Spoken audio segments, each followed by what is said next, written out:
again, Umla making sure he has a nice chat to Dale Steyn as he arrives. Steyn saying as much as what Umla was, surely it's about just try and give me as much strike as you possibly can and resist the temptation to get after these guys.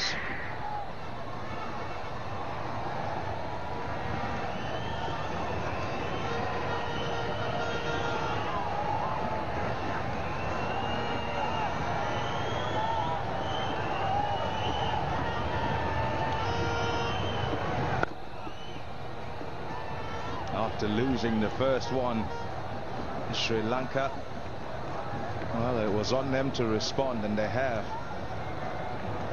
It's a big response, this. It's not done yet.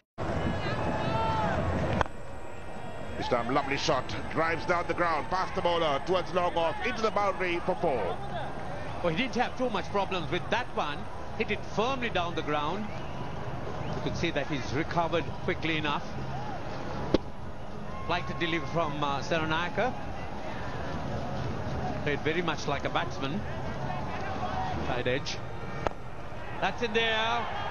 Oh, just clears the man at deepish mid-off. And picks up a boundary in the rush. So, 33 overs, South Africa, 150 for 7.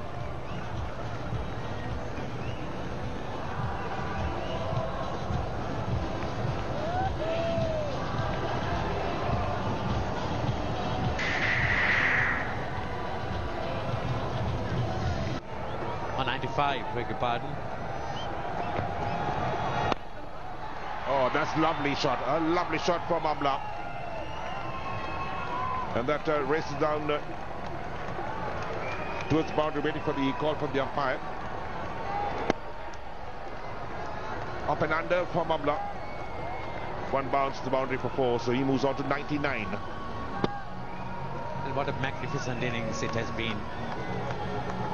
He's played every bowler with the greatest of ease, has not found any difficulty, and is batted on this pitch as if it's a different one to the rest of the others.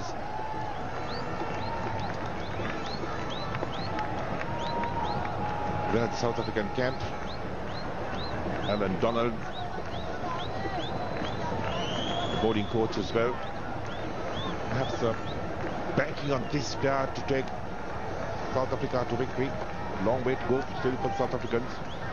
101 required from 85 balls. That's the equation.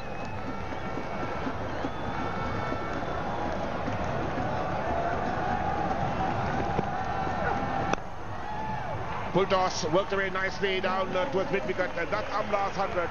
Well played to Hashim Amla.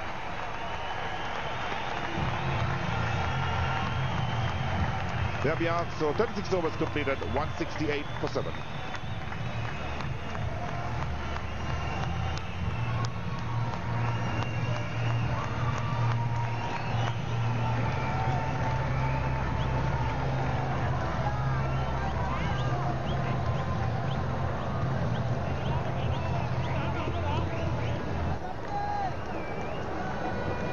Down the track, lofts it on the offside. That's a good shot towards the long off boundary, into the boundary now for 4.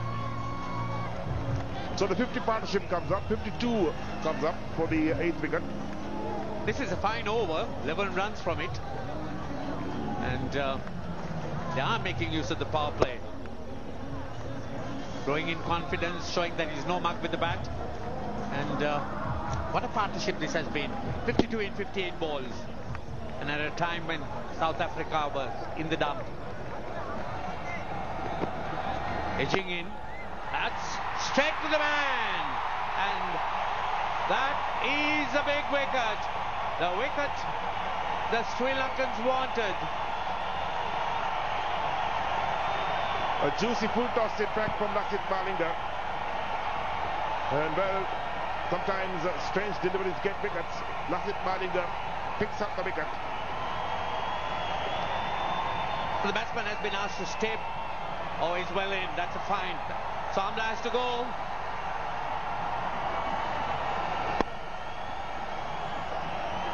Played to Sachitha Senanak. He doesn't miss many.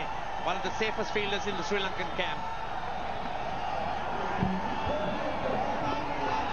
With the umpires conferred, and Amla stays back for the call. Looking the height as well, but no problem about that. So legitimate delivery, and Amla is on his way.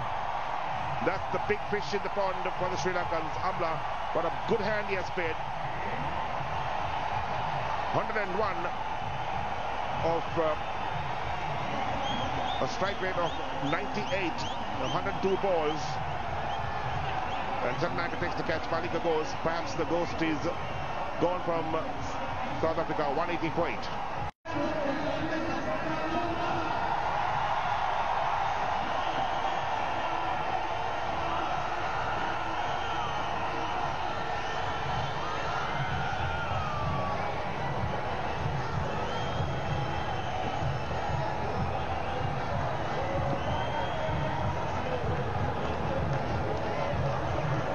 So Moni Morkel comes in the middle, replacing Hashim Amla.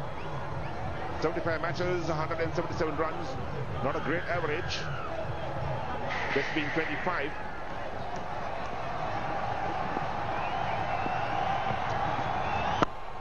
In the block call, and Moni Morkel does well to dig that out. And now the Sri Lankans sensing down to the South African tail. So this is the prize wicket that the Sri Lankans wanted. The wicket of Hashim Amla for a fine innings.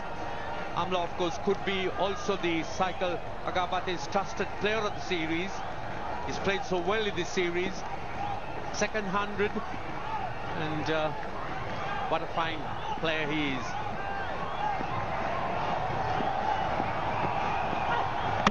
Oh, Bowden cleaned him up. That's the Yorker. Moni Morkel didn't have much of a clue about that.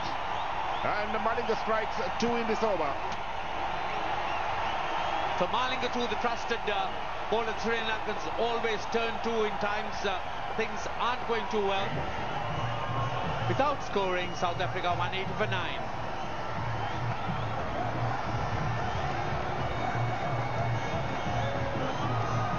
Two balls left in the Malinga over. And could Lasith Malinga wrap this game up for the Sri Lankans?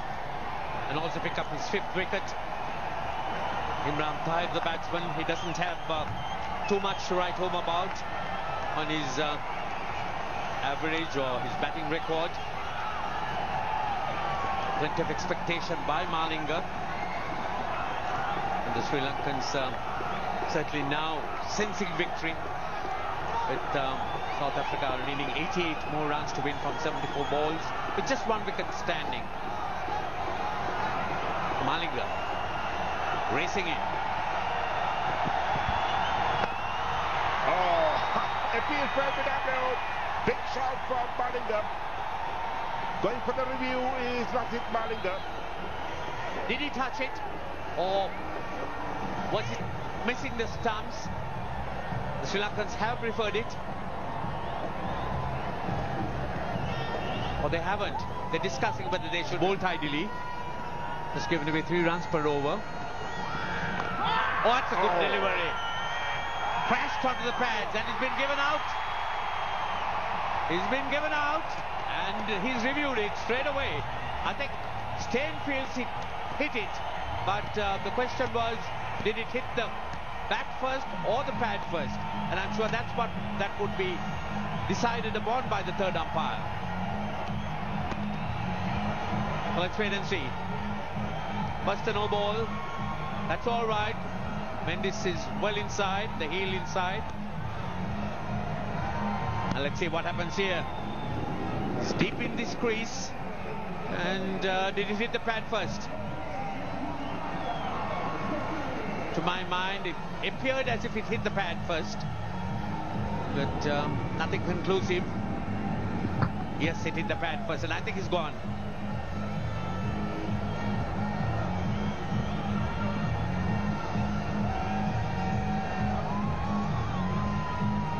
So hitting the pad first is certainly the call.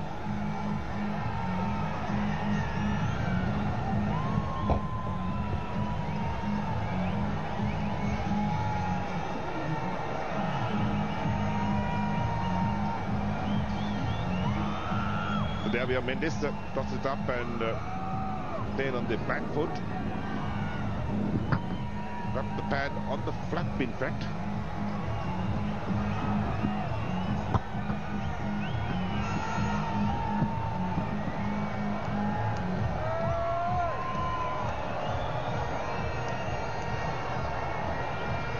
Perhaps it'll be the umpire's call.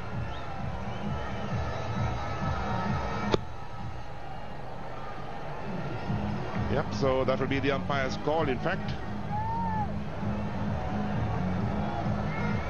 So waiting for the decision from the third umpire. Yes, his first decision was that now that he's given it, so this really is a fine victory by the Sri Lankans, with Ajantha Mendis finishing off Dale Steyn, a fighting knock by someone who was nursing an injury, but in the end it was the Sri Lankans who prevailed. Fine performance by the Sri Lankans. They fought back after South Africa came up with an excellent reply. Dale Steyn, he goes for 23 LBW to Mendis. So Sri Lanka win by 87 runs, and now the series leveled at 1 game apiece. And then we're going to Hambantota, the game on Saturday. That's going to be the decider in this 3-match one-day series. And Dilshan, certainly happy man, picked up wickets, scored runs in the bat. And the Sri Lankans certainly coming back elated with this performance.